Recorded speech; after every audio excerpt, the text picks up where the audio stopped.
Hello, नमस्कार। बहुत दिन बाद मैं आप लोगों के सामने आ रहा हूँ। मैं क्षमा प्रार्थी हूँ। एक्चुअली मेरे अपने निजी कार्य थे जिसके कारण मैं यूट्यूब पे अपना लेक्चर दे नहीं पाया। तो बहुत दिन बाद आने के कारण हल्के फुल्के विषय से शुरुआत करते हैं। हम लोग एक एक करके धीरे धीरे हर एक टॉपिक के बारे में, यानी कि क्लास वाइज या फिर कंपटीशन वाइज हर एक टॉपिक के बारे में जानकारी अर्जित करेंगे। जिसमें कि आज हम लोग छठा क्लास से शुरू करते हैं। छठा क्लास में हम लोगों का बहुत सारा चैप्टर है, कुल मिला के 8 चैप्टर है जिसके बारे में हम लोग बात करेंगे। और हम लोग 6 क्लास से ही लेक्चर शुरू करेंगे। चलिए शुरू करते हैं।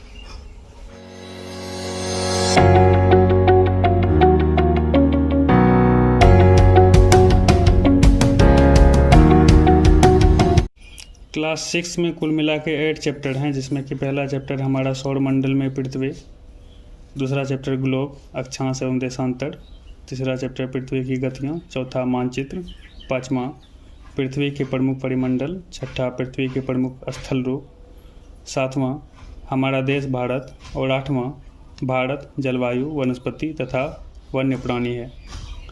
कुल मिला के 8 चैप्टर में यह बुक ख़त्म है। यह बुक 6 क्लास का है, ज्योग्राफी का, और इस बुक का नाम है पृथ्वी हमारा आवास। एनसीईआरटी की बुक है। इसको कुल हम लोग 8 चैप्टर में पढ़ने वाले हैं, जिसमें हमारा पहला चैप्टर है सौर मंडल में पृथ्वी। जैसा कि बच्चों आप लोग जानते हैं, पूर्णिमा के बारे में अगर बात करें तो इन पूर्णिमा में चंद्र लगभग पूर्ण दिखाई देता है। पूर्ण चंद्र की रात को हम लोग पूर्णिमा कहते हैं, जबकि ऐसी काली रात जिस रात को हमें चंद्र दिखाई नहीं देता है उसे अमावस्या के रूप में जानते हैं। सूर्य, चंद्रमा तथा वे सभी वस्तुएं जो रात के समय आसमान में चमकती है खगोलीय पिंड कहलाती है। खगोलीय पिंड यानी कि आकाश में दिखने वाले पिंड।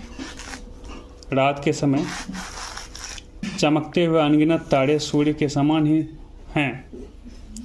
यानी कि जो तारे हम लोगों को रात में दिखाई देते हैं, दिन में वो तारे दिखाई नहीं देते हैं, क्योंकि दिन में तारों की दूरी हमारे सूर्य से काफ़ी अधिक होती है। इसीलिए वह हमें दिन के समय दिखाई नहीं देते। रात्रि में आसमान की ओर देखते समय आप तारों के विभिन्न समूहों द्वारा बनाई गई विविध आकृतियों को देख सकते हैं। वह सब नक्षत्र मंडल कहलाते हैं। उन विभिन्न आकृतियों को क्या कहेंगे हम लोग? नक्षत्र मंडल कहेंगे। ऐसे नक्षत्र मंडल जैसे कि अर्सा मेजर, बिग बियर, ये सब जो है नक्षत्र मंडल है। तो खगोलीय पिंड में अगर बात करें हम लोग प्लेनेट के बारे में, यानी ग्रह के बारे में, तो प्लेनेट जो है यह ग्रीक भाषा प्लेनेटाई शब्द से बना है। प्लेनेटाई जिसका अर्थ होता है परिभ्रमण, अर्थात चारों ओर घूमने वाला। हमारे प्लेनेट का संख्या कुल मिला के 8 है। पहले 9 था, जिसमें कि प्लूटो, जिसे कि 2008 में उसे ग्रह की संज्ञा से हटा दिया गया है। हमारे ग्रहों में से 3 ऐसे ग्रह हैं जो अपने चारों ओर छल्ले लिए हुए हैं, जिसमें कि बृहस्पति, शनि, यूरेनस ये ग्रह हैं जिसके चारों ओर छल्ले हैं। और ये छल्ले विभिन्न पदार्थों जैसे कि असंख्य छोटे पिंडों से बनी होती है। और पृथ्वी से इन छल्लों को शक्तिशाली दूरबीन से ही देखा जा सकता है, अन्यथा यह दिखाई नहीं देगी। अब हम लोग समझते हैं इसका परिभ्रमण। एक्चुअली में परिभ्रमण जो होता है, परिभ्रमण और घूर्णन दोनों में थोड़ा सा फर्क है। जैसे कि किसी लट्टू को आप अगर घुमाइएगा तो अपने अक्ष पे चारों तरफ घूमेगी। तो ये घूरने वाला, जैसे ठीक उसी तरह से कोई ग्रह जो अपने अक्ष पे चारों तरफ घूमती है उसी को हम लोग घूर्णन गति कहते हैं या फिर घूर्णन। जबकि वह अपने अक्ष पे घूमते हुए एक निश्चित पथ से सूर्य के चारों ओर चक्कर लगाती है, जिसे हम लोग परिभ्रमण गति कहते हैं। और हर एक ग्रह का घूर्णन और परिभ्रमण अलग अलग होता है। अगर हम बात करें सबसे नज़दीकी ग्रह बुध की, तो बुध का परिभ्रमण 88 दिन का होता है, जबकि घूर्णन 59 दिन का होता है। वहीं शुक्र की परिभ्रमण 255 दिन का होता है और घूर्णन 253 दिन का होता है, जैसा कि आप फोटो में भी देख पा रहे हैं। जबकि पृथ्वी हमारा जो कि अपना ग्रह है उसका परिभ्रमण 365 दिन का होता है और घूर्णन 1 दिन का होता है।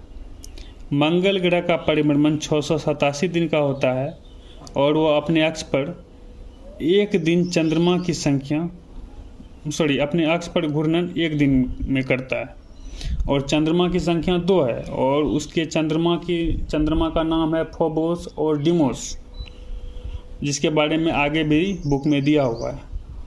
और हमारे पृथ्वी का एक ही चंद्रमा है जिसे हम लोग चंद्रमा ही कहते हैं।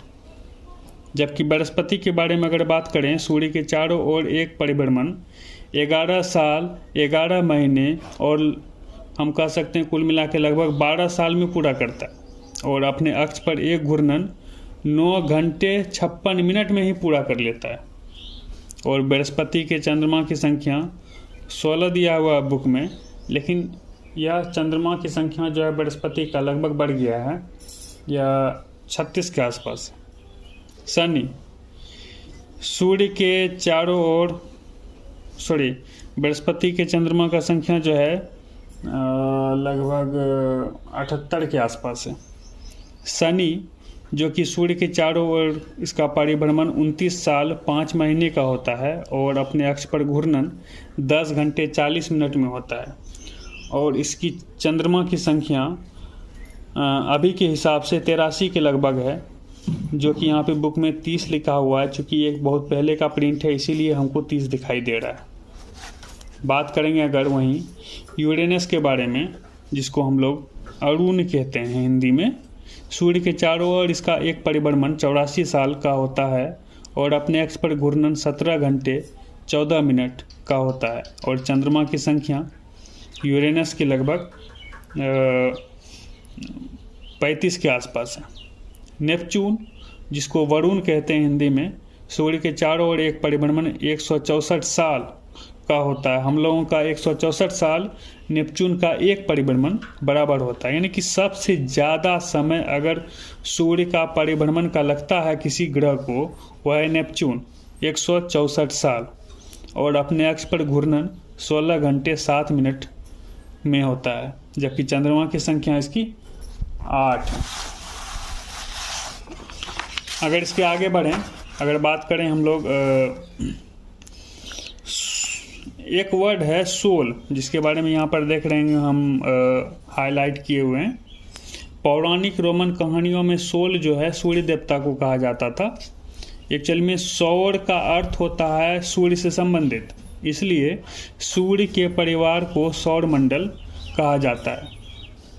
ठीक है, यानी सोल मतलब क्या हो गया? सूर्य देवता। कुल मिला के अगर कहा जाए तो सोल मतलब सूर्य देवता, और सौर का मतलब क्या हो गया? सूरज से संबंधित, सूर्य से संबंधित। सौर मंडल का अगर बात करें तो सौर मंडल में कुल मिला के कितने ग्रह हम लोग अभी जस्ट बताए? मैंने बताया कि कुल मिला के 8 ग्रह हैं। 8 ग्रह, 8 खगोलीय पिंड, और इसके अलावे बहुत सारे खगोलीय पिंड हैं, क्षुद्र ग्रह है, उल्का पिंड है। ये सब मिलके हम लोगों के सौर मंडल का निर्माण करता है। उसे हम लोग सौर परिवार के नाम से भी जानते हैं, जिसका मुखिया सूर्य होता है, क्योंकि यह सौर परिवार के ठीक मध्य में बैठता है। सूर्य के बाद में अगर सूर्य के बारे में अगर बात करें तो सूर्य जो है सौर मंडल के लगभग केंद्र में बैठता है और यह अत्यधिक गर्म गैसों से बना होता है। इसका खिंचाव बल इसके सौर मंडल को बांधे रखता है, सूर्य सौरमंडल के लिए प्रकाश एवं ऊष्मा का एकमात्र स्रोत है, लेकिन हम इसकी अत्यधिक तेज ऊष्मा को महसूस कर सकते हैं। एक्चुअली में हम अगर पृथ्वी से अगर तुलना करें तो पृथ्वी से हम सूरज से काफ़ी दूर हैं, इसलिए सूरज की गर्मी को ज़्यादा महसूस नहीं कर सकते हैं, क्योंकि दूरी के कारण गर्मी जो है वो धीरे धीरे कम हो जाता है। वहीं अगर बुध ग्रह पे हम अगर चले जाएं, जो कि काफ़ी नज़दीकी ग्रह है, तब हमको पता चलेगा कि सूरज का वास्तविक गर्मी क्या है। सूरज पृथ्वी से लगभग 15 करोड़ किलोमीटर दूर है। अगर थोड़ा सा शब्द की उत्पत्ति के बारे में बात करें तो शब्द की उत्पत्ति कहने का मतलब यह हुआ कि ऐसा शब्द जो हम किसी एक भाषा में करते हैं जिसका उपयोग अक्सर वे दूसरी भाषाओं से लिए गए शब्द हो सकते हैं। जैसे कि ज्योग्राफी का अगर बात करें, यह एक अंग्रेजी शब्द है और यह ग्रीक भाषा से लिया गया है, जिसका मतलब होता है पृथ्वी का विवरण। ज्योग्राफी जो है 2 ग्रीक शब्दों से मिलकर बना है, जैसा कि यहाँ पे हाईलाइट के नीचे मेरा उंगली जहाँ पे लिख रखा हुआ है, जी जिसका अर्थ होता है पृथ्वी, एवं ग्राफिया जिसका अर्थ होता है लिखना, इससे बना है। ठीक है। उसी तरह से जियोलॉजी, जियोमेट्री, जियोआइस। जियोलॉजी का मतलब हो गया पृथ्वी का अध्ययन, जियोमेट्री का मतलब क्या हो गया, पृथ्वी का मापन। जियो मतलब पृथ्वी, मेट्री मतलब मापन, जियो मतलब पृथ्वी, लॉजी मतलब अध्ययन, जियो मतलब पृथ्वी, और आइड मतलब आकार के अनुरूप। बात करते हैं ग्रह का, तो ग्रह को अगर ठीक परिभाषित करें तो ग्रह कहेंगे किसको, तो ग्रह के बारे में कहेंगे वह खगोलीय पिंड जिसका अपना ऊष्मा तथा प्रकाश नहीं हो, और यह क्या करता है, यह सूर्य का चक्कर लगाता है। इसकी संख्या कुल मिला के 8 है, जो कि क्रम से नज़दीकी के हिसाब से सबसे पहले बुध, शुक्र, पृथ्वी, मंगल, बृहस्पति, शनि, यूरेनस तथा नेपच्यून है। अंग्रेजी में से कहेंगे हम लोग Mercury, Venus, Earth, Mars, Jupiter, Saturn, Uranus, Neptune.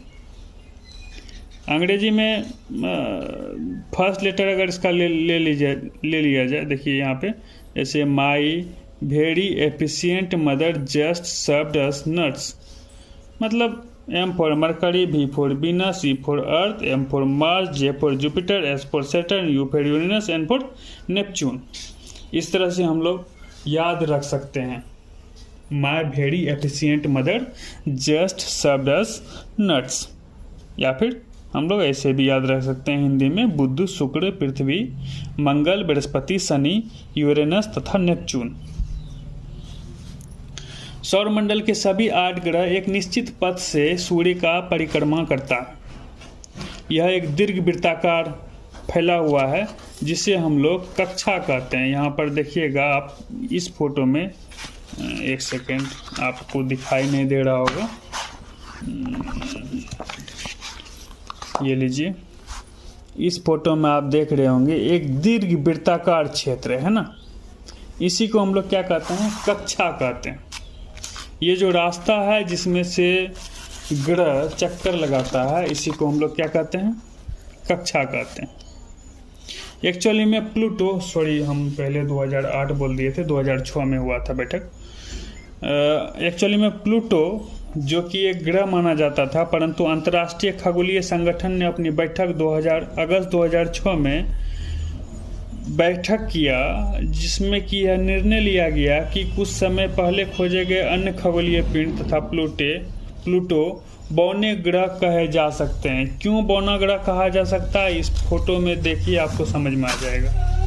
इस फोटो में देखिए एक ऐसा कक्षा है जो कि अन्य कक्षाओं को काट रही है, यही कक्षा है प्लूटो का। ये प्लूटो क्या करता है, अपने कक्षा में से दूसरे कक्षा में चला जाता है। ठीक है। अब बात करते हैं पृथ्वी के बारे में। पृथ्वी जो है हमारा एक ग्रह है और यह पृथ्वी सूर्य से दूरी के हिसाब से तीसरा नंबर का ग्रह है। सबसे नज़दीक का ग्रह बुध हो गया, दूसरा नंबर का ग्रह शुक्र हो गया और तीसरा नंबर का ग्रह हमारा पृथ्वी हो गया। और आकार में यह 5वां सबसे बड़ा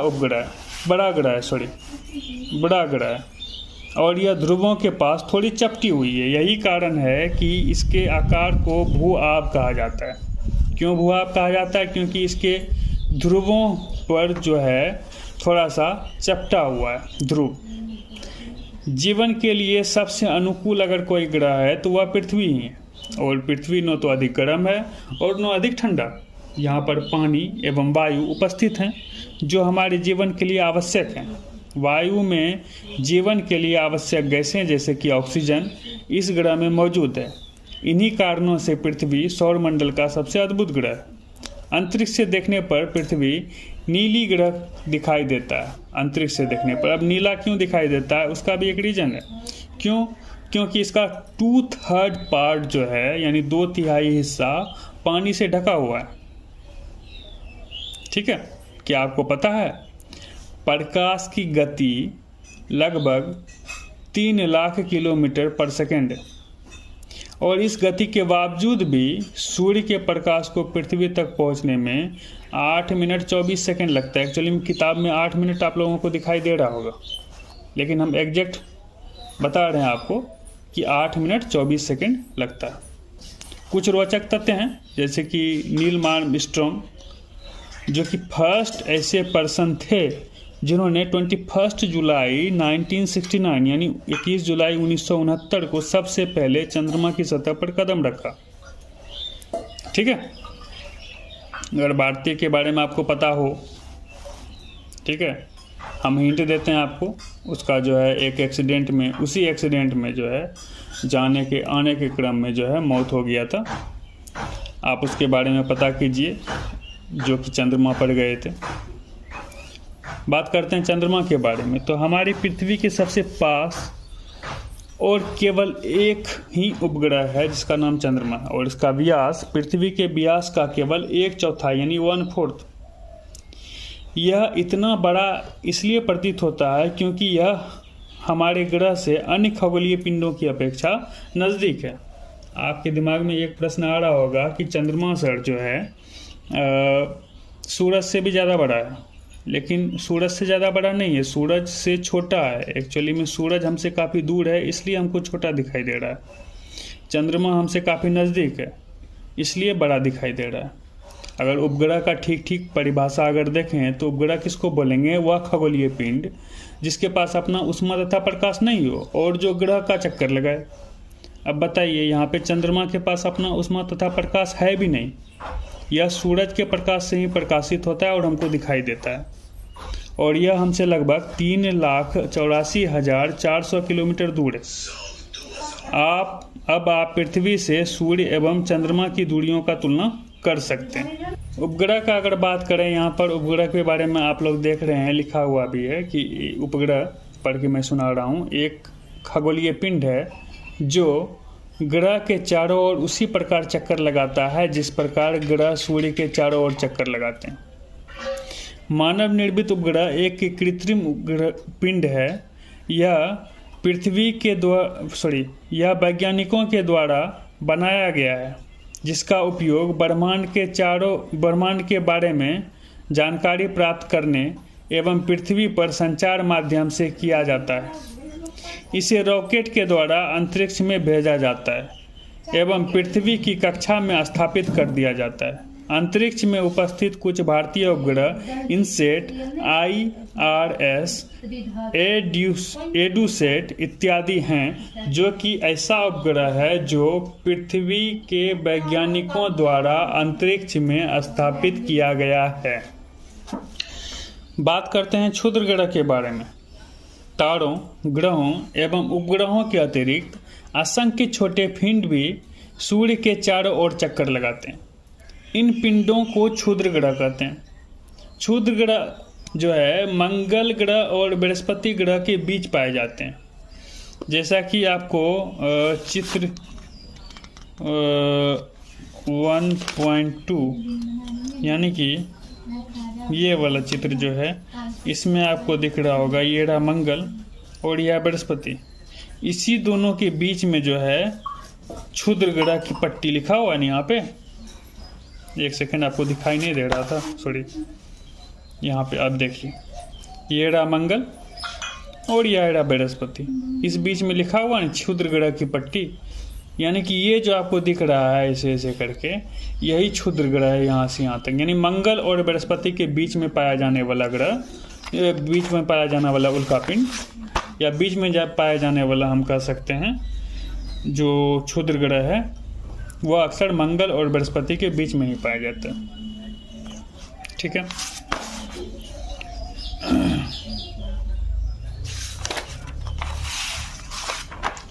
बात करते हैं उल्का पिंड के बारे में।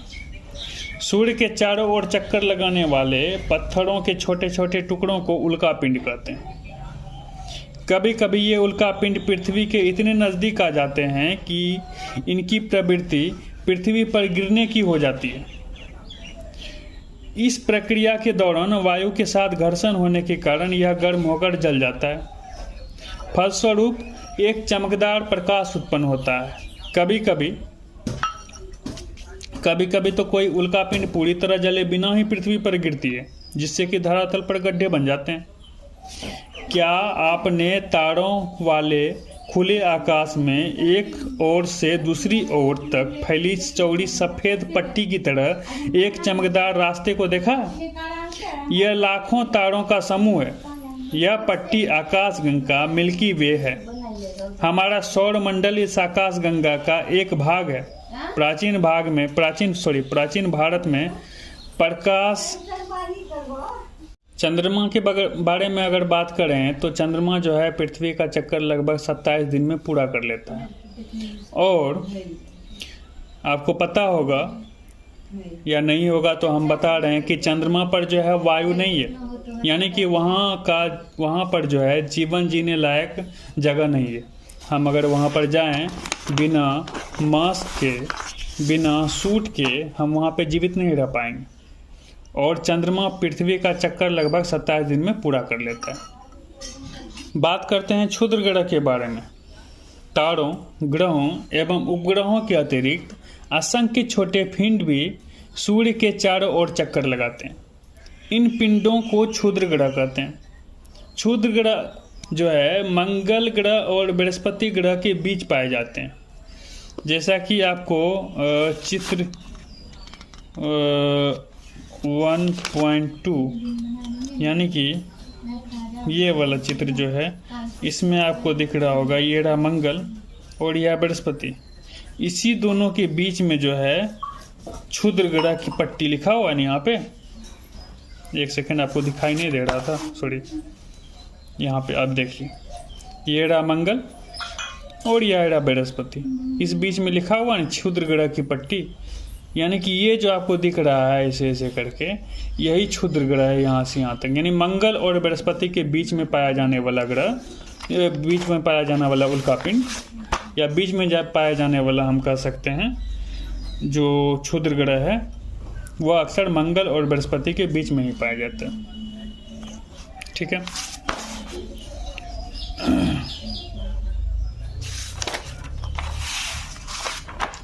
बात करते हैं उल्का पिंड के बारे में। सूर्य के चारों ओर चक्कर लगाने वाले पत्थरों के छोटे छोटे टुकड़ों को उल्का पिंड कहते हैं। कभी कभी ये उल्का पिंड पृथ्वी के इतने नज़दीक आ जाते हैं कि इनकी प्रवृत्ति पृथ्वी पर गिरने की हो जाती है। इस प्रक्रिया के दौरान वायु के साथ घर्षण होने के कारण यह गर्म होकर जल जाता है। फलस्वरूप एक चमकदार प्रकाश उत्पन्न होता है। कभी कभी तो कोई उल्कापिंड पूरी तरह जले बिना ही पृथ्वी पर गिरती है, जिससे कि धरातल पर गड्ढे बन जाते हैं। क्या आपने तारों वाले खुले आकाश में एक ओर से दूसरी ओर तक फैली चौड़ी सफेद पट्टी की तरह एक चमकदार रास्ते को देखा?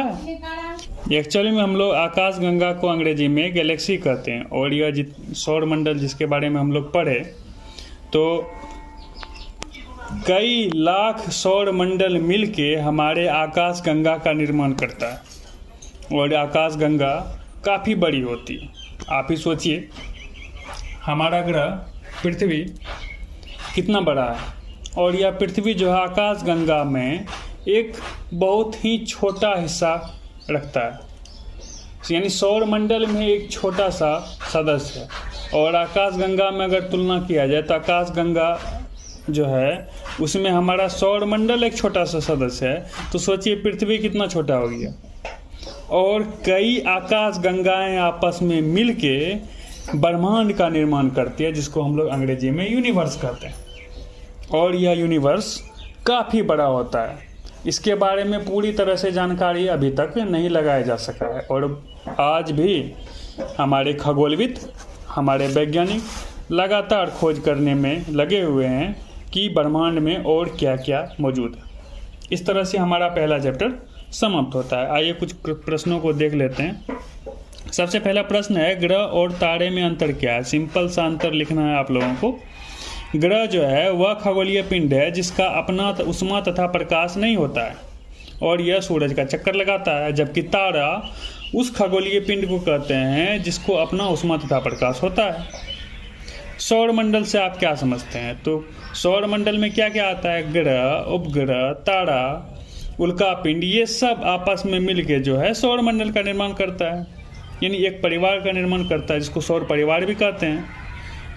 तीसरा प्रश्न है, सूर्य से उनकी दूरी के अनुसार सभी ग्रहों के नाम लिखें। ये तो सिंपल सा है, आप पलटा के किताब यानी वीडियो को पीछे करके भी जाके देख के लिख सकते हैं। ऐसे हम बता देते हैं। सबसे पहले जो है बुध, शुक्र, पृथ्वी, मंगल, बृहस्पति, शनि, अरुण तथा वरुण, यानी कि यूरेनस तथा नेपच्यून। पृथ्वी को अद्भुत ग्रह क्यों कहा जाता है? चौथा प्रश्न, जिसका उत्तर आप लोग लिखिएगा कि पृथ्वी को अद्भुत ग्रह इसलिए कहते हैं क्योंकि पृथ्वी ही हमारे सौर मंडल में एकमात्र ऐसा ग्रह है जहां पर जीवन संभव है, यानी कि जहां पर हम लोग अपना जिंदगी गुजर बसर कर रहे हैं। पांचवा प्रश्न है, हम हमेशा चंद्रमा के एक ही भाग को क्यों देखते हैं? ऐसा इसलिए क्योंकि हम पृथ्वी के एक ही हिस्से पे निवास करते हैं और चंद्रमा जो है जब अपने अक्ष पर घूम रही होती है तो पृथ्वी से हम उसके अक्ष के एक ही हिस्से को देख पाते हैं, ना कि पूरे हिस्से को। इसलिए पृथ्वी से चंद्रमा हम लोगों को हमेशा एक ही जैसा दिखाई देगा, यानी कि एक ही तरफ के भाग को हम लोग देख पाते हैं। छठा प्रश्न है, ब्रह्मांड क्या है? तो ब्रह्मांड के बारे में आपका उत्तर हो जाएगा कि ब्रह्मांड जो है कई लाख आकाश गंगाओं का समूह है, यानी कि ब्रह्मांड के बारे में हम कह सकते हैं ब्रह्मांड अनंत है। ब्रह्मांड में जितने भी तरह के सौर मंडल हैं, सूरज हैं यानी कि तारे हैं, ग्रह है, उपग्रह है, उल्का पिंड है, सभी के सभी समाहित हैं। दूसरा नंबर का है, सही उत्तर पर सही का टिक लगाना। किस ग्रह को पृथ्वी का जुड़वां ग्रह कहा जाता है? तो पृथ्वी का जुड़वां ग्रह किसको कहा जाता है जी? पृथ्वी का जुड़वां ग्रह कहा जाता है शुक्र को। सूरज का सबसे नज़दीकी तीसरा ग्रह कौन सा है? तो सूरज का तीसरा सबसे नज़दीकी ग्रह है हम लोगों का अपना ग्रह। पहला तो बुध, दूसरा शुक्र और तीसरा है पृथ्वी।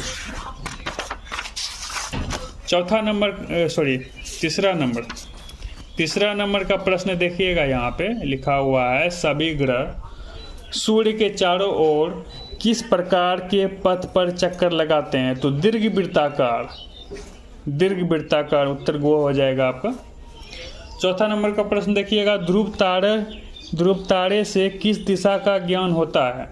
तो ध्रुव तारा से हमेशा उत्तर दिशा का ज्ञान होता है। ज़्यादा डिटेल से हम पाठ को एक एक करके वर्ड नहीं पढ़े हैं, एक्चुअली में जो इम्पोर्टेंट हमको लगा है उसी के बारे में डिस्कस किए हैं, इसलिए हो सकता है इसका उत्तर पीछे वाले वीडियो के लेक्चर में नहीं आपको मिल रहा होगा, तो मैं बताता हूँ इसका उत्तर क्या हो जाएगा। तो दीर्घवृत्ताकार, एक्चुअली ध्रुव तारा वाला था ना, ध्रुव तारा वाला क्या हो जाएगा? उत्तर दिशा को। क्षुद्र ग्रह किन कक्षाओं के बीच पाए जाते हैं? तो सिंपल सा आंसर है मंगल और बृहस्पति है जी, यानी ख नंबर हो जाएगा। मंगल और बृहस्पति के कक्षाओं के बीच में पाया जाता है। खाली स्थान वाला भरने वाला है। देश का एक समूह जो विभिन्न प्रतिरूपों का निर्माण करता है उसे देश कहते हैं। तारों का एक समूह जो विभिन्न प्रतिरूपों का निर्माण करता है उसे हम लोग नक्षत्र मंडल कहते हैं। तारों की एक बहुत बड़ी प्रणाली को देश कहा जाता है। लोग आकाश गंगा कह सकते हैं। देश पृथ्वी का सबसे करीब है, तो पृथ्वी के करीब कौन है? तो पृथ्वी के करीब मंगल भी है और शुक्र भी है। देश सूर्य से तीसरा सबसे नज़दीक ग्रह है, तो तीसरा सबसे नज़दीक हम लोगों का खुद का ग्रह पृथ्वी है। ग्रहों के पास अपनी देश तथा देश नहीं होती है, उष्मा तथा प्रकाश नहीं होती है। ठीक है जी, इस तरह से हम लोगों का पहला चैप्टर ख़त्म होता है। पहला चैप्टर जिसका नाम क्या है? तो जिसका नाम है सौर मंडल से पृथ्वी। हालांकि बिहार बोर्ड का अगर बात करें तो बिहार बोर्ड में मेरा ये कहना है कि ये जो लेक्चर है सिर्फ CBSE नहीं बल्कि बिहार बोर्ड के बच्चों के लिए भी उपयोगी है, यानी कि आप दोनों इसका लाभ उठा सकते हैं। This lecture is not only important for CBSE, it is also important for BSEB students. So best of luck and read patiently. Thank you.